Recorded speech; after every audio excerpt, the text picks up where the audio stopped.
Welcome back to Success Through Connections. I have a very interesting podcast for you today. It's going to be me. I'm going to talk about the different generations from millennial to the Gen X's and the baby boomers and some things that I've noticed lately.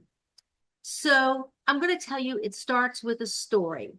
I attended a conference recently. It was a women's conference, and they had a panel. They had the baby boomer here, then there was the Gen X, and then there was the millennial. And they were going to talk about generations. And the first thing that happened was the moderator introduced the different speakers. And then before anyone had anything to start with to say, there were no questions asked, the millennial spoke up and she said, I want you to notice that I'm the millennial and I have no notes. And if you look over there across the table, the baby boomer, look at her. She's got a stack of notes. And the audience chuckled. I didn't chuckle. I thought it was kind of dismissive. She did not mean it rudely. I know she didn't. And she didn't mean it as a humorous thing, but I thought that it was disrespectful. Look at us. We're better than you because we don't need notes. And so I just started reflecting, and it reminded me of how many times the baby boomers, and I'm a baby boomer, get pushed to the side. We're now no longer valued, and we're seen as, you have to be the mentor. We're going to send you. You know how when you go to a family dinner and there's the kids table and then there's adult table and all the kids want to get to the adult table? Well, I have to tell you, at the last family meeting I went to, a dinner, those kids, a couple of them said, we want to sit at the adult table. And they did. And they were there for about 5 minutes and they said, we want to go back to the kids' table. I don't blame them, because we don't want to be delegated to that mentor table. And that's just an unpaid position. I'm not going to be the unpaid mentor. I've got 40 years of experience as a business owner.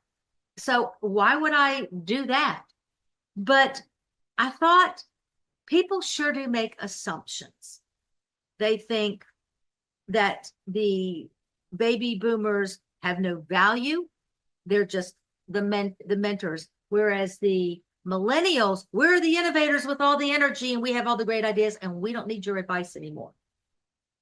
Kind of like the kids sometimes. They come to you when there's a problem, a serious problem, but other than that, they're not interested. So again, I started thinking, I think that we need a multi-generational table where everybody is included and everybody is listened to, because everybody should collaborate. That's how you get strength in your organization. It's not a competition.